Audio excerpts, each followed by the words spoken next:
welcome to Living Local. Today we are at the Myrtle Beach Pinball Museum. Who knew this was even a thing? So I've got Jerry Pincus here to tell me a little more about it. So how are you? I'm doing great. Well, great. Fantastic. Kind of give me an overview. What is this place? When did it start? Why did it start? All that good stuff. Okay, so this is one of these crazy harebrained ideas that I came up with. I had a couple pinball machines. My real estate office is across the street. Okay. We brought them in the summer months for kids to play while the agents are out working with the adults, and they enjoyed it. They actually started playing the games, which was surprising.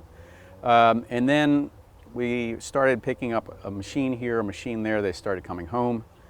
We ended up with this crazy collection. So what do you do next? And so we decided to open a nonprofit, a 501c3. So we give the money to kids' charities. Everybody who works here volunteers their time, and we give back to the community. How cool is that? I had no idea. Yeah.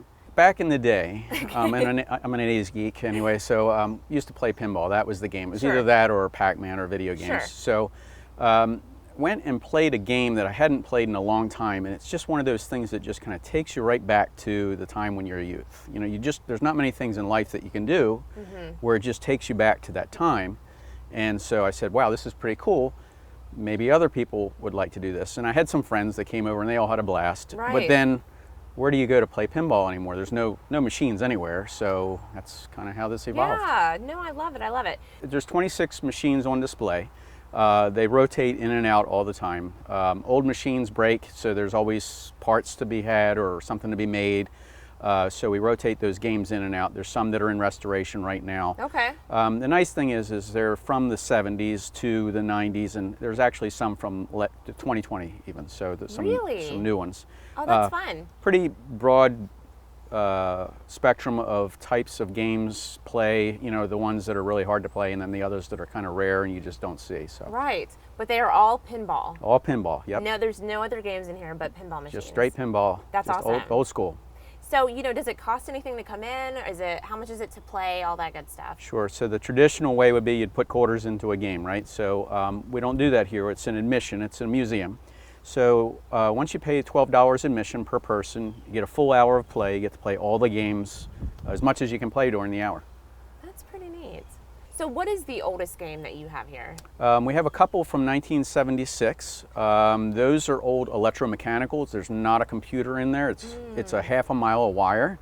There's a bunch of relays and switches and stuff that's really, you got to pull out the schematics. And so the strange thing is this crazy sideshow is actually one of the top rated things on TripAdvisor. I know, that's how I found you. It is crazy, but we are off the beaten track for sure.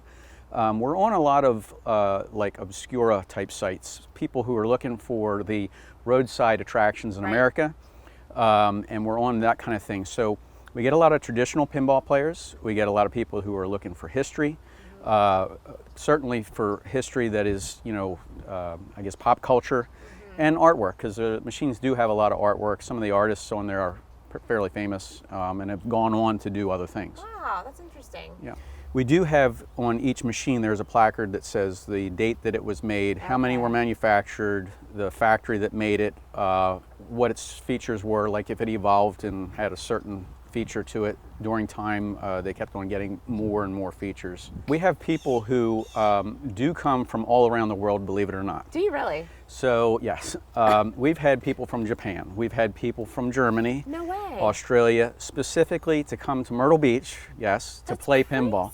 There are 30,000 ranked players in the United States, and worldwide there's several of these associations, and they go on different tours and circuits and that sort of thing, just like golf or, yeah, who knew, right?